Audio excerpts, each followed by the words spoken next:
বন্ধুদের সঙ্গে পুকুরে স্নান করতে গিয়ে জলে ডুবে মৃত্যু হলো এক স্কুল পড়ুয়ার। মৃতের নাম সায়ন পাল। নকশালবাড়ির মধ্য কটিয়ার জোত এলাকার বাসিন্দা ছিল সে।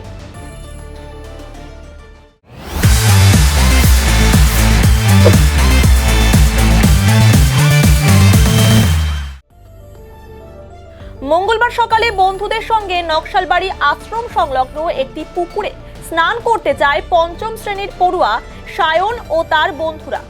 স্নান করতে নেমে আচমকাই জলে ডুবে যায় সায়ন। ঘটনার পরই বন্ধুরা পরিবারের সদস্যদের বিষয়টি জানায়। এরপর তড়িঘড়ি ঘটনাস্থলে ছুটে এসে পুকুর থেকে উদ্ধার করা হয় নাবালককে। নকশালবাড়ি হাসপাতালে নিয়ে গেলে চিকিৎসকরা তাকে মৃত বলে ঘোষণা করে। মৃতদেহ ময়নাতদন্তের জন্য উত্তরবঙ্গ মেডিকেল কলেজ ও হাসপাতালে পাঠিয়েছে পুলিশ। গোটা ঘটনায় শোকের ছায়া নেমে এসেছে এলাকায়।